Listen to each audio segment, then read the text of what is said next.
Jeff and I go way back to LGM 13, was it, Jeff, where we were first Yep, introduced? 13, I think. Yeah. And so he's also an attorney at Scholz Nonprofit Law who works with a great deal of nonprofits locally and probably across the country. But I know them as working pretty locally with the Madison market.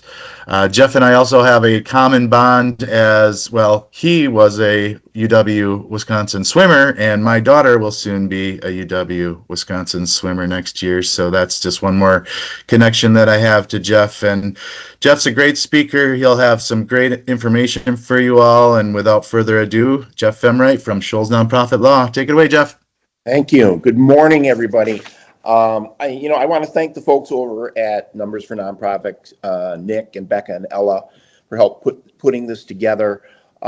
These are challenging times for nonprofits, and I've been asked from time to time. I get asked to speak to nonprofit organizations, but I've done more of that this year than I have ever done before, largely because of the challenging environment that we're in.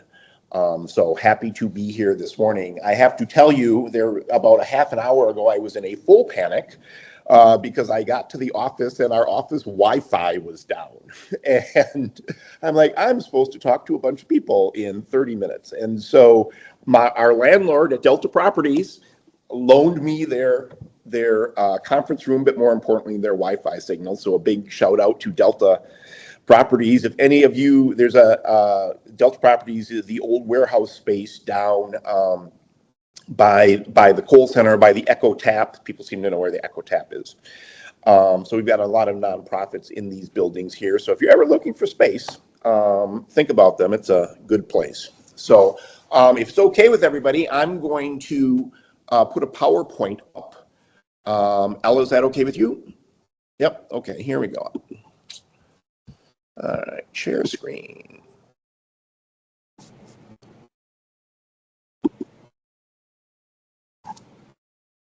All right. Okay, are we looking at a PowerPoint? Yes. Okay, great. So, like I said, or like Nick said, I'm from Scholz Nonprofit Law. We're a law firm here in Madison, although we do work nationally with nonprofit organizations, large and small. We also do some work for-profit businesses, but we kind of provide the whole suite of legal services that any nonprofit may need. We do a lot of what I consider foundational work, helping organizations structure, put their documentation together, help them figure out how to fundraise, work on governance issues. We work on grant issues. We do mergers, acquisitions, dissolutions, as you might imagine in the current environment. There have been a lot of organizations with similar missions who are exploring mergers and, acquisitions, trying to build the size of organizations. So we've been doing a lot of that. A lot of real estate finance. We do a ton of tax credit financing, and we work on public-private partnerships. I'm going to be talking a little bit about public-private partnerships later because that's going to be something that I view as an opportunity for certain nonprofits.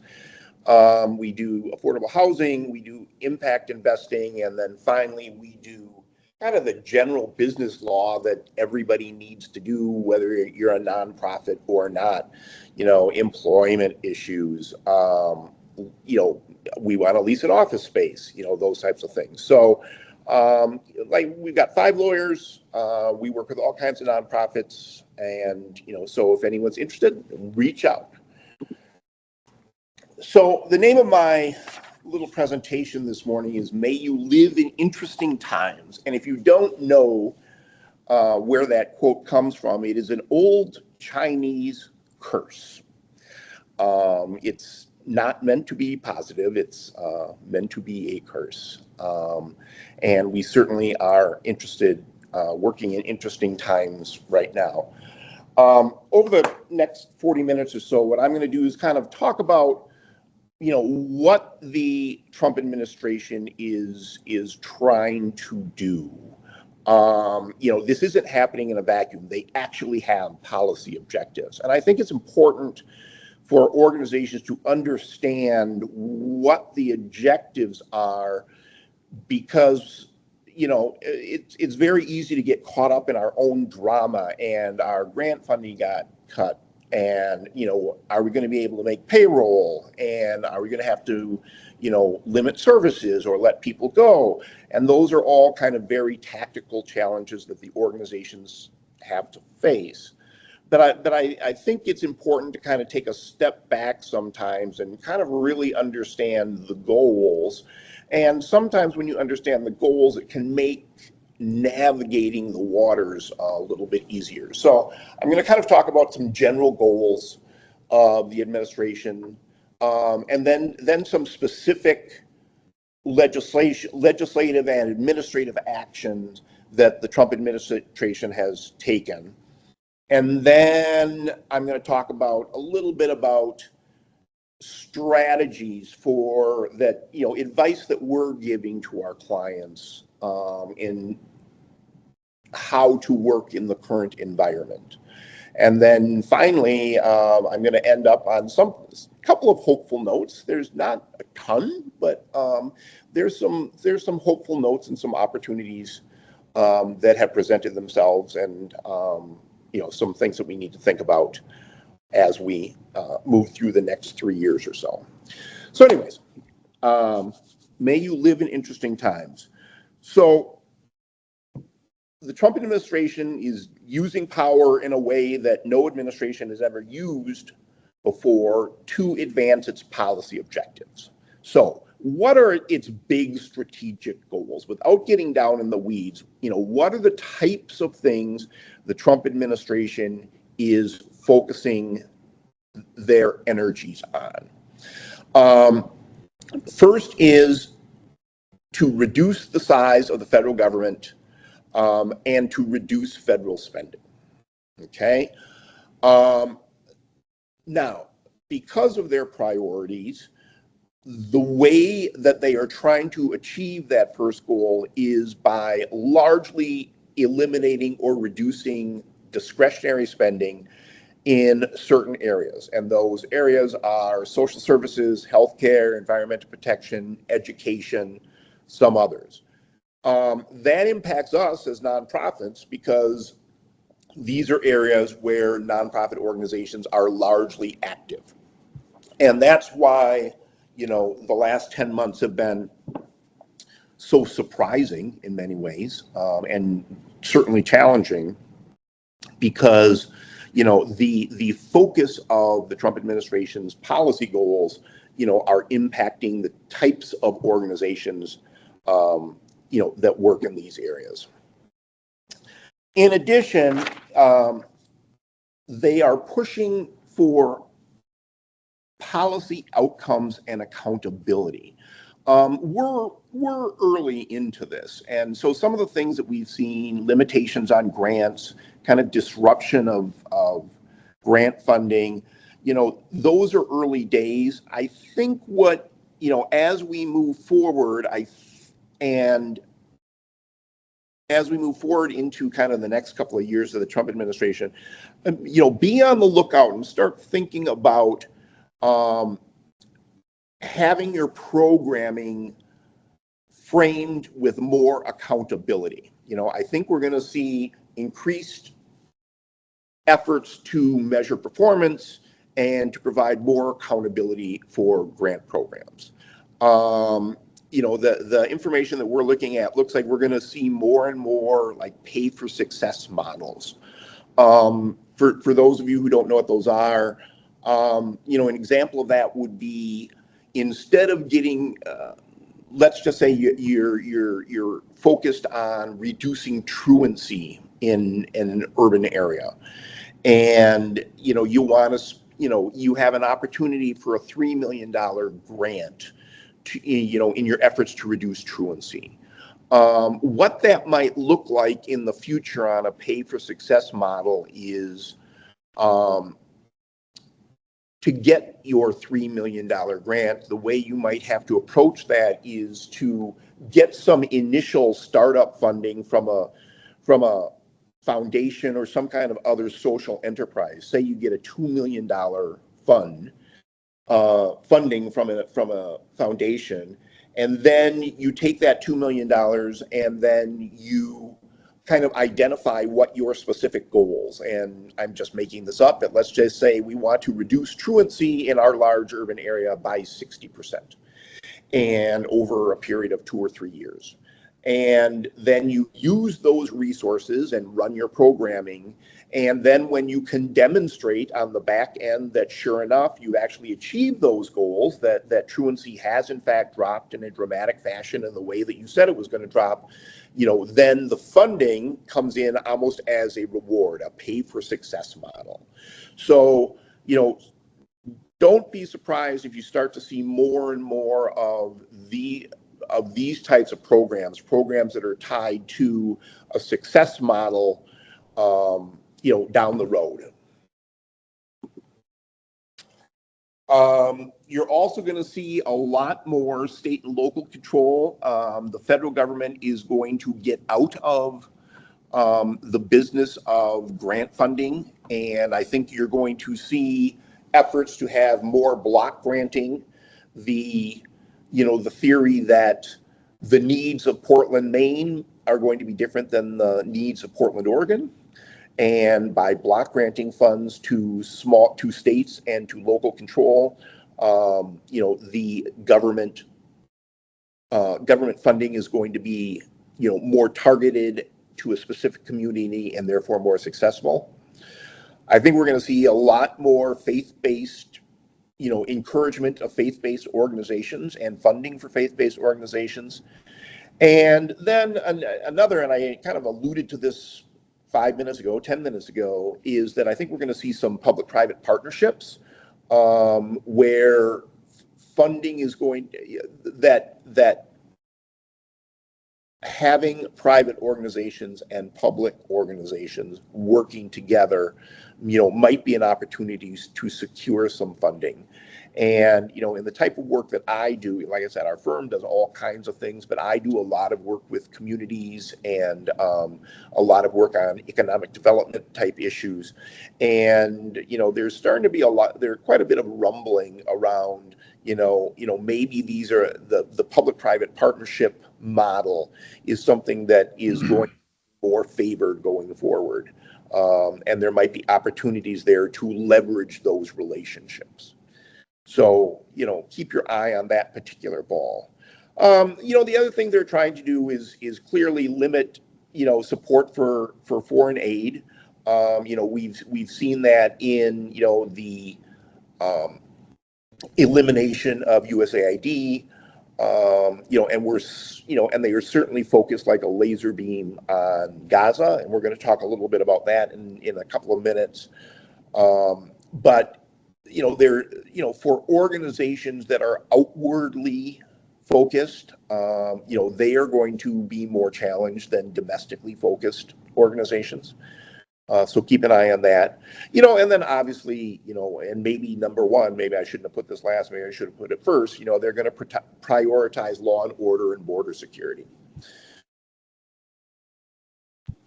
Jeff, we've got one question, and All right, Gray, you might need to actually, I'm not sure I'm going to read this. I'll read it verbatim, and then I'm not sure I'm getting. What if hypothetically the administration's policy was not in favor of reducing truancy? It seems like there's no real success there in the admin's viewpoint. So that was an example that, quite frankly, I made up on the top of my head.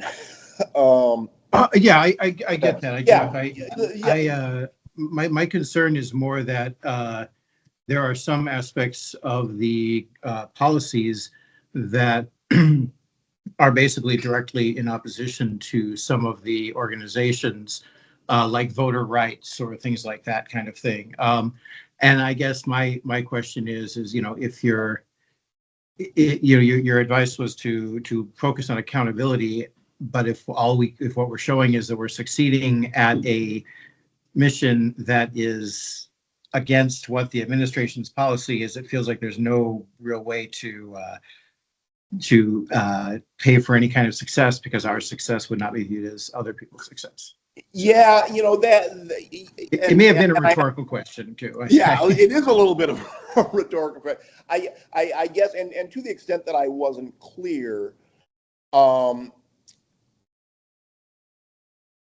maybe the best way to think about this is as a dichotomy between how federal government grant funding has typically worked and what we anticipate it will work in the future. And so for example, the federal government funds all kinds of things. We know that probably each and every one of our organizations gets some amount of federal grant funding for something, some goodness that you're doing.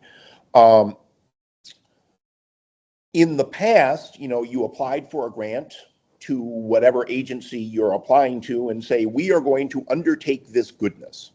And the federal government agency says, yep, that's a good idea.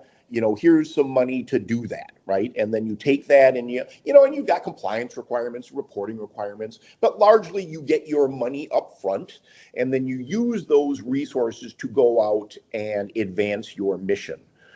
I think what you're going to see more of is that funding coming at the back end. Hey, show us that you can actually achieve whatever goal you're going to say you're going to achieve.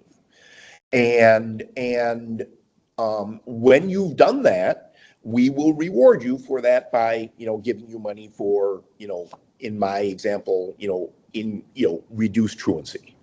And and the reason I wanted you to think about that is because I think operationally, organizations are going to have to think about leveraging relationships up front so that they can get the cash to run their programs, because the cash I'm not going to say it's not going to come, but in this type of program, the cash is not going to be available up front. And it's going to, like I said, it's going to be more of a reward on the back end. So, I think it's important for organizations right now to be thinking about that and thinking about who your partners are, who could help you leverage those, social impact resources. Thank you. Sure. All right. What was I talking about?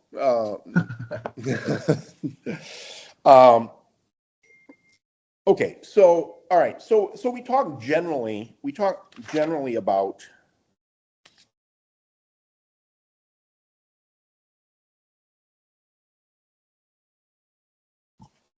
what their policy goals are. So what are we actually seeing? What's going on, out there on the street? And unsurprisingly, the administration has targeted programs that are certainly programs that are supporting the undocumented, promoting or advocating for DEI programs, racial equity, gender issues, and LGBTQ rights. So those programs are certainly being challenged. They're also challenging, with funding cutbacks and other limitations, social services, climate change, and education. More problematic is the way that they are using Section 501c3, and I don't know if using is too strong a word right now, but they're certainly discussing, using 501c3 in a way that it has traditionally not been used. So, I'm assuming most of the people on this Zoom are, representatives of exempt organizations. And as exempt organizations, generally, they're allowed to pursue their charitable mission. They're allowed to undertake activities that are consistent with that mission. And they are, allowed to do, some certain fundraising and to participate in certain kinds of limited advocacy, right? You start moving out of that frame and you get into areas that can become problematic for 501c3s. And you can, where if you go too far off the trail, the IRS could come in and say, hey, are you really pursuing your charitable mission, or is this something else? And there might be remedies available. The Trump administration is talking about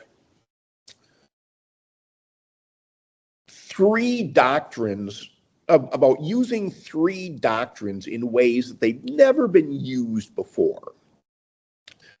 And using these doctrines in a way that really risks exemptions and could even possibly lead into a criminal risk. Okay, so the Illegal Purposes Act, or the Illegal Purposes Doctrine, right? 501c3s are not allowed to do illegal things, right? Okay, well that doesn't seem like a bad rule, but using the civil rights laws that have traditionally been used to protect minority communities, using them in a way that they have never been used before, and saying that, if you are advancing DEI programs or other race conscious programs like scholarship or other kinds of equity programs, that type of traditional aid in these areas, is now discriminatory against majority populations. So kind of flipping the traditional civil rights laws on their head, right? And if you are doing that, if you are aiding and abetting unlawful DEI or advancing race-conscious scholarships, that may be an illegal purpose and could risk your exemption, right? So keep an eye on those types of challenges. Okay. Activities that are contrary to fundamental public policy. This is, in the past, I'm a lawyer, we can go into this. In the past, this particular doctrine has been used in a very, very limited way. I mean, super obscure, limited ways. There's a couple of Supreme Court cases out there. If anyone's interested, we can talk about them. But contrary to public policy has been used very, very limited, in a limited way. But now, they're talking about, using this type of doctrine against, like, for example, the Gates Foundation and the Gates Foundation's minority-only scholarships. Again, kind of going back to the theme of DEI, right? You can't have a scholarship just for minority programs. You have to allow scholarships open to everybody. And that's what the Gates Foundation did. Rather than fight this particular fight, they're like, okay, we're just going to open up our scholarship programs. But you're also going to see this area in, kind of the pro-Palestinian advocacy, groups that, support the Palestinian movement or support aid to Gaza, health and food aid to Gaza. That's, you're going to get into this gray area because that is not the public policy of the Trump administration and therefore not the public policy of the United States. So if you are doing that, are you undertaking activities that are contrary to fundamental public policy? So we're going to see that kind of challenges, and then kind of a much more expansive look at what support for terrorism is, going back to the Gaza example, is food and health aid into Gaza, supporting Hamas, right? And so, just areas that exempt organizations really haven't had to think too much about in the past, and now, these are, there's 3 more years of the Trump administration. So, just be alert that these types of issues are being discussed. Oh, and then finally, using state tort law to discourage protests and advocacy. And this is using state laws, that are on the books and have been on the books for centuries regarding trespass and public nuisance and disorderly conduct, but using them in a more aggressive way, ways that, administrations have historically not used them. I think some of the examples are what we're seeing with some of these ICE raids and the challenges to people who are protesting said ICE raids. And you're seeing people be arrested for these types of crimes. So, there are these general challenges out there where, the Trump administration is creating challenges, funding and programming challenges for exempt organizations. But then there are these really very kind of real specific risks that, you need to be aware of and need to think about.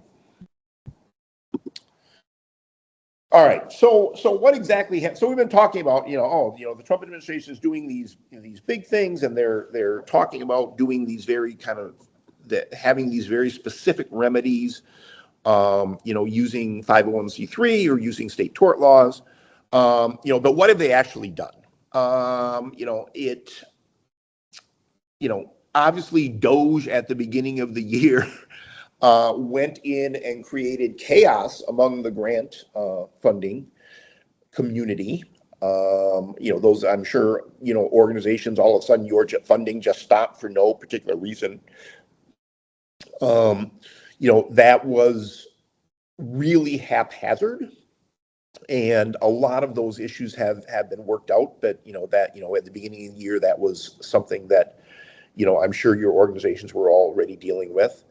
OMB went, Office of Management and Budget, went in and halted, grant programs and loan programs for 2,600 different programs, because they were not aligned with the Trump administration.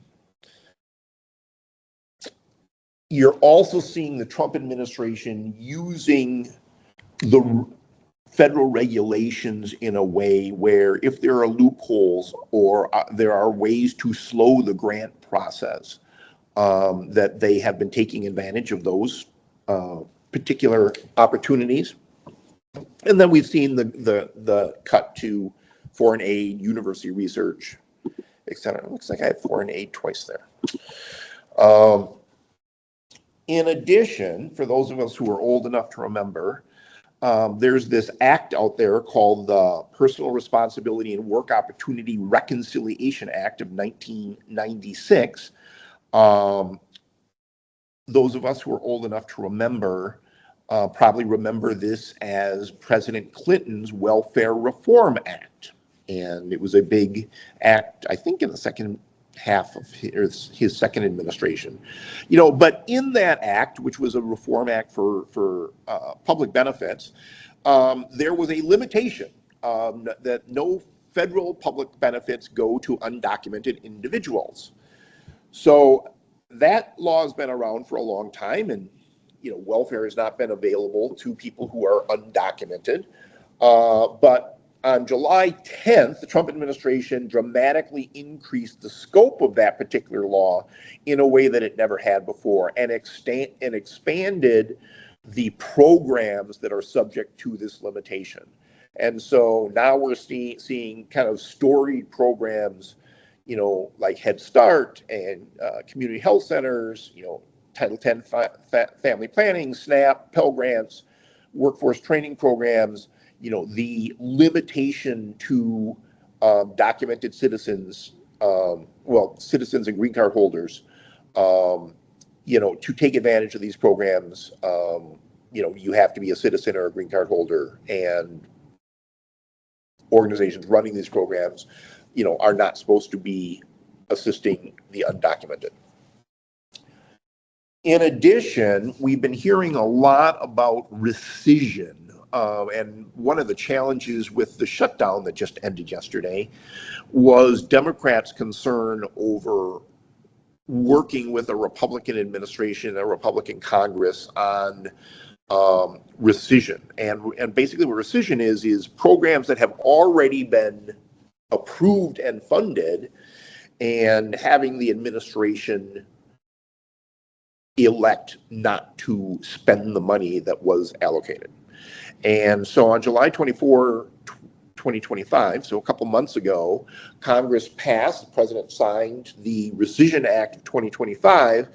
And what that says is that, if there's a program out there that has previously been funded, but the president doesn't want to use the money for its intended purposes, the president can go back to Congress, and Congress can pass by a simple majority saying that we're going to rescind the funding for that.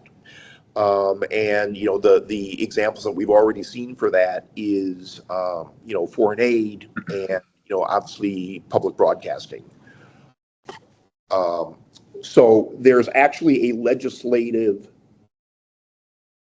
mechanism to rescind formally approved programs. You're also going to see, I think, the administration in its efforts to expand presidential power to try to undertake some rescission without the assistance of Congress, just do it unilaterally, and we'll see what happens. July 29th, we had the Attorney General issue guidance for recipients of federal funding regarding unlawful discrimination. I'm kind of repeating a theme here, but this is, another example of the administration using civil rights laws in a way that they've never been used before. And basically what this Attorney General's opinion said was that using protected characteristics as a basis for candidate selection for contracting or for program participation is unlawful.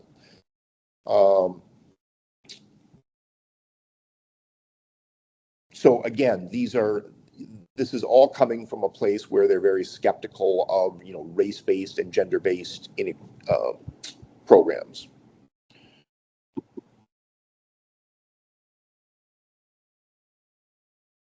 August 7th, there was an executive order for improving the federal oversight of federal grant making.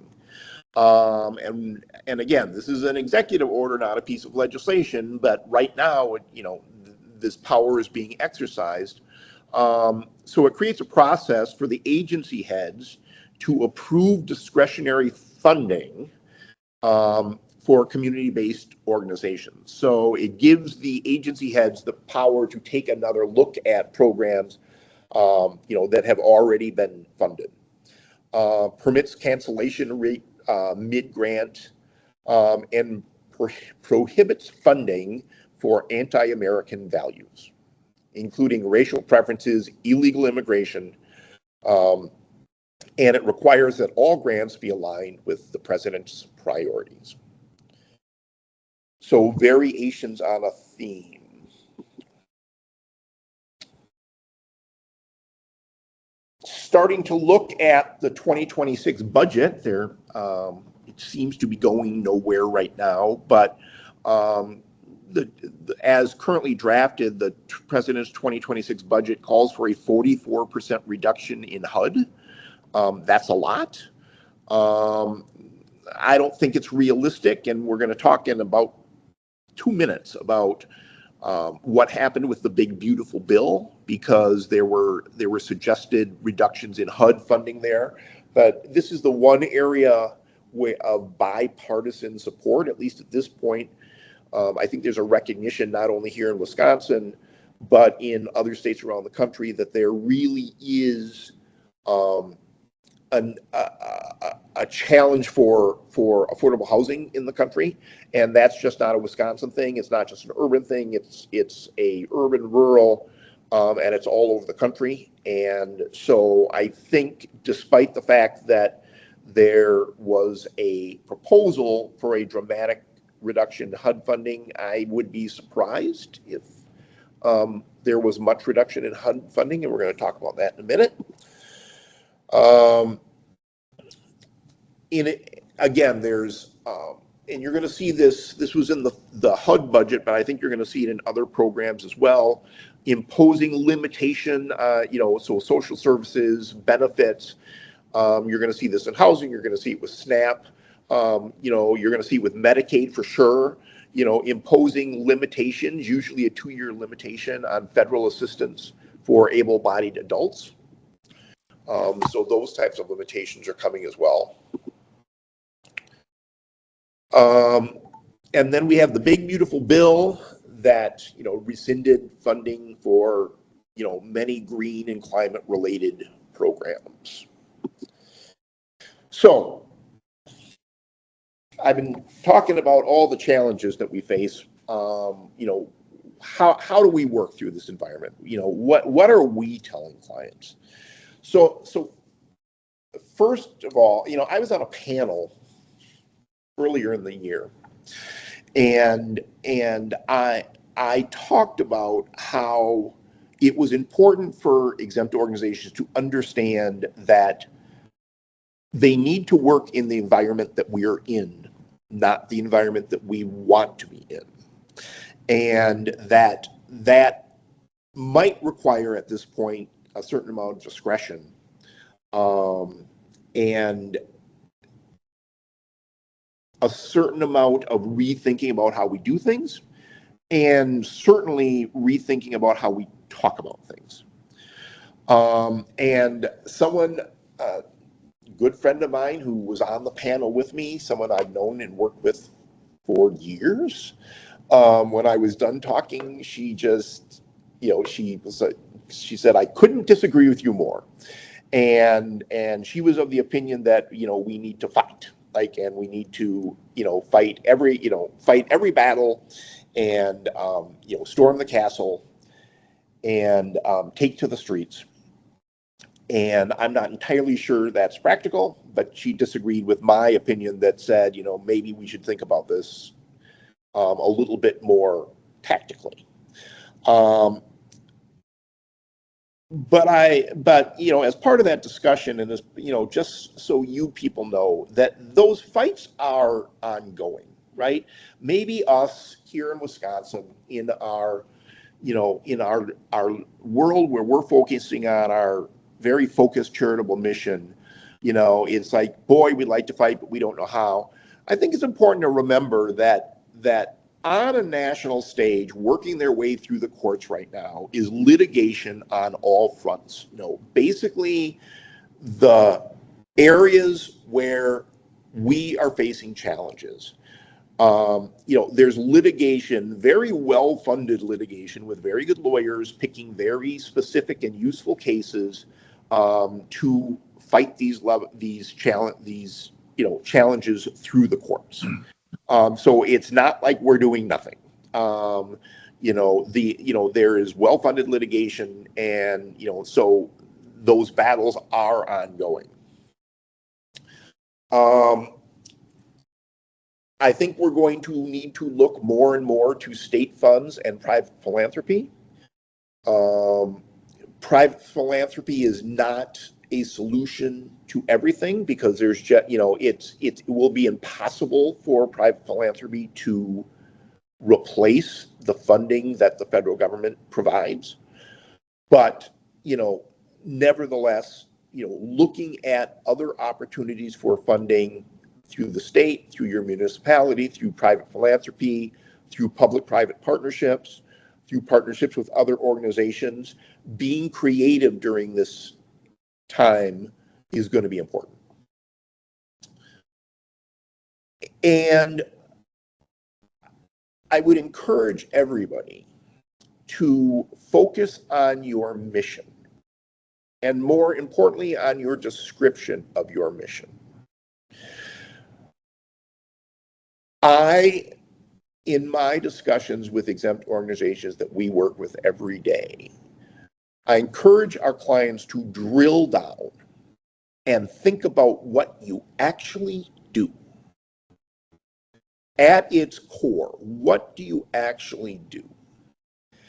And I think when you do that, not for all, but for many, many organizations, that you can talk about that programming, you can talk about that mission in a way that is not going to create difficulties for your organization with its federal funding. Programs that spoke specifically about DEI. Well, yeah, you have an organization that's focused on certain targeted groups, but if someone came in that wasn't in that targeted group, would you turn them away, right? And the answer to that question I get 85% of the time is of course not, right? So drilling down, thinking about what your organization does, focusing on that, talking about that, I think number one, I think it's a useful exercise. I mean, unfortunately it's being driven by the challenging environment we're in, but I think it's a useful exercise anyways. So, I think there's some opportunities there to kind of what is it we do? And do we need to talk about it the way have historically talked about it, or can we talk about it in a different way?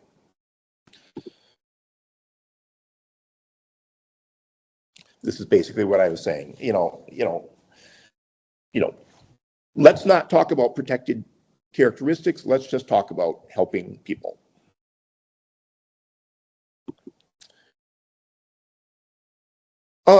And so then finally, I'm winding up. There'll be some time for questions, I think. Is there any good news? And oddly, there is.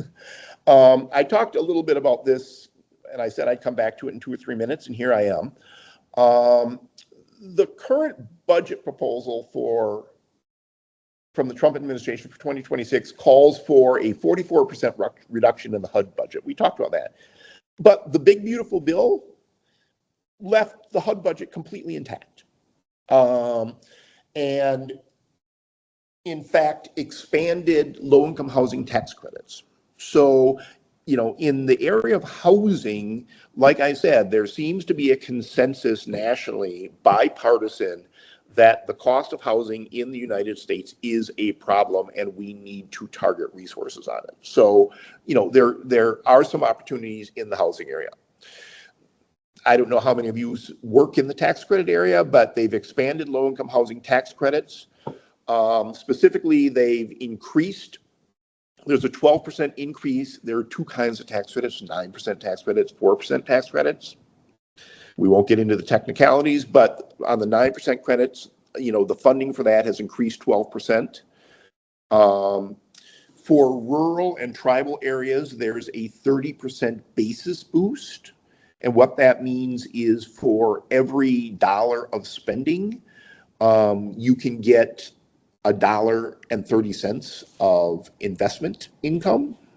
So that's an opportunity. It lowers the private activity bond requirement. That's a good thing. And it expands the new market tax credit program and makes it permanent. So the new market tax credit program was a program that came about during the financial crisis, an area to impact housing and economic development in certain neighborhoods around the country. It's been a very successful program, and it's always been a temporary program and just keeps getting refunded. And now it's been made permanent. So, for those of you who are looking for funding in certain distressed areas, that funding is going to be available and enhanced. So, like I said, not a lot of great news, but certainly a little great news. So we're at 8:45 now. We've all got things to do today, so I'm going to wind things up. Certainly happy to take questions.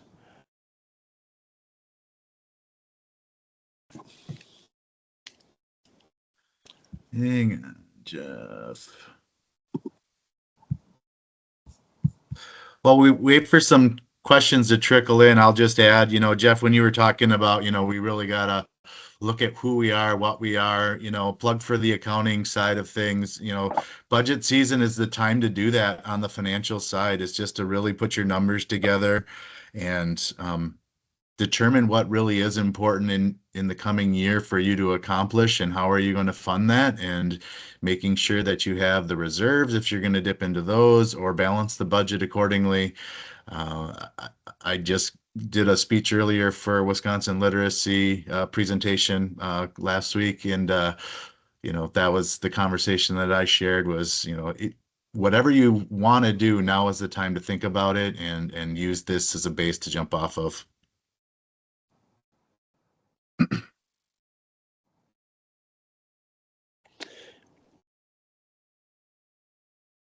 Yeah, I'll reiterate again. I think that it's a good time to think about how you're going about your business. It's a good time to think about, wow, are we big enough? Should we be thinking about partners? We are seeing a lot of that. Organizations with similar missions who, can take advantages of economies of scale by, merging. Sure. Carrie, you have your hand raised. You want to? Yeah, first off, let me say, Jeff, very good presentation. Thank you. Really appreciate it. Going to need a lot more coffee today to figure out this world of nonprofit, but it is what it is. So this is the first, I run a free and charitable clinic. First time in my career that I've been on the absolute nonprofit side of healthcare. We do not get federal funding, which is also the first time in my career. I'm very thankful for that. But in part of your presentation, you talked about looking towards states for grant funding. What effect does all the cuts from the federal government, though, have on state funding? And should we be concerned about, the grants? Currently, I get close to $250,000 in grants from the state of Wisconsin. Yeah. So I think what you're going to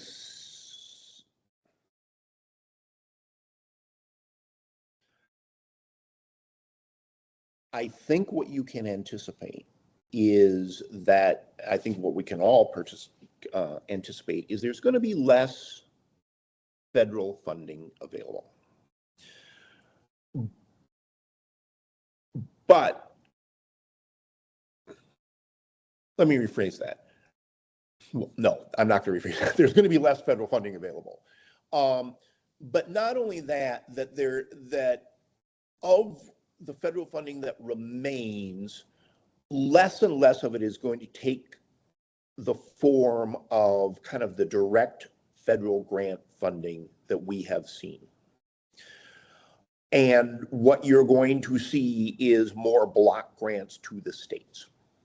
So the states will have more money. The net effect in terms of total dollars is we're probably going to have fewer dollars. But in terms of working with the state and building those partnerships with the state and with the state agencies, they're going to have more money that gets block granted to them. And probably a lot more flexibility in how they use it, right? Again, I thought it was kind of clever. Portland, Maine is different than Portland, Oregon, right? And the needs of those two communities are different. And having somebody who's on the ground in the state of Maine making decisions about what works well in Maine, is that type's flexibility, I think, is going to be available.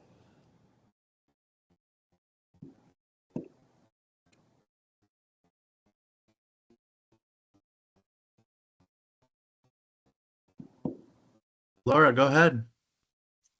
I am going to be the new leader. Oh, my name's Laura Paisley Beck. I'm going to be the new leader of Open Foundation, and we tend to focus on the LGBTQ community and, including BIPOC, Latinas. It sounds like if we don't also make it very clear that we're open to allies, that our projects could be considered illegal and therefore penalized by the IRS. Is that what you're saying?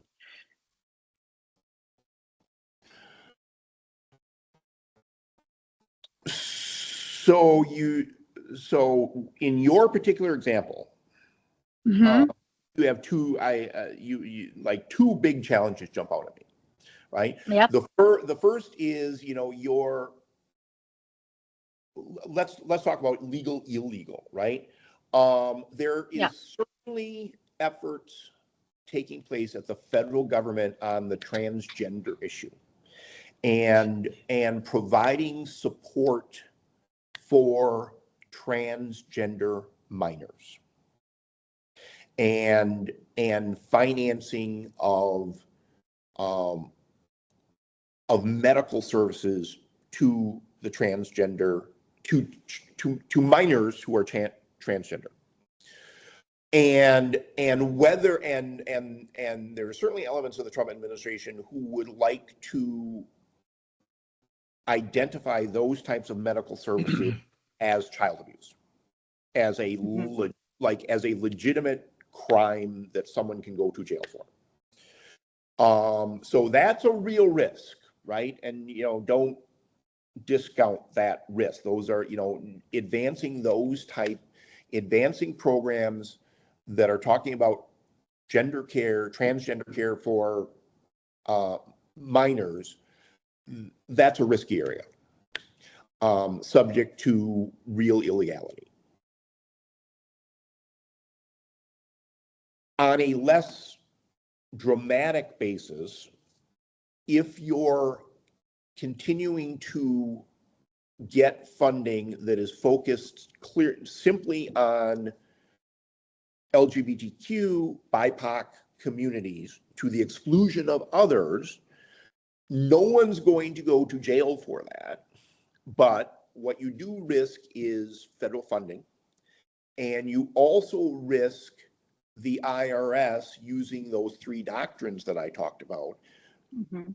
saying that you are undertaking an illegal purpose, right? By you're not providing services to the straight white guy, and therefore you are discriminating against the straight white guy. So it's more of an administrative action, but it's the type of challenge that we've never worried about in the past about organizations' tax exemption. Okay, Mhm. so serving specific communities to the exclusion of other communities, flipping the historic civil Yeah. rights Act on its head. Those are the types of things that under this administration, they might look at your exemption. And that's just never been true before. Right. Because the two big things that we do are 2 inclusive career fairs a year to create safe space for those who are not the straight white guy. Yeah. We kind of, Oh, yeah. yeah. It's not going to And be then easy. no. And then of course we have a mentor. We really don't have anything to do with minors. We're all about career development, workforce readiness. Right. But we're all about creating very safe space for those who don't otherwise feel safe in, let's face it, a cis-het, male-dominated white world. Shoot, I mean, this is going to be really curious how we're very small, Yeah. but still, when it comes to the IRS and filing after doing these Yeah. wonderful events, and we have a trans careered mentorship program called Transform that's been very successful this year. We wanted to continue it. I think you need to drill down and think about how you talk about it. Again, my advice is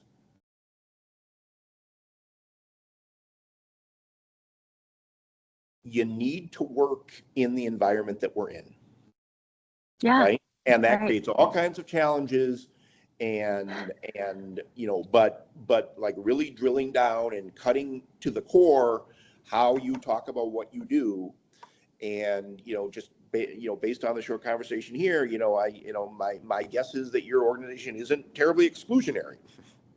So, talk about how broad-based and welcoming you are. Yeah, we're going to hit that open word very hard this next year. Yeah. Open, open, open. Yeah. Yeah. I had a Thank you. specific, I had a specific, and this was earlier in the year, and beginning of the year was, if you're a lawyer in this particular lane, was like, oh my God, we didn't get our money today, right? It was an interesting time, but one of our clients had a program that was kind of targeted on drug addiction with Hispanic youth.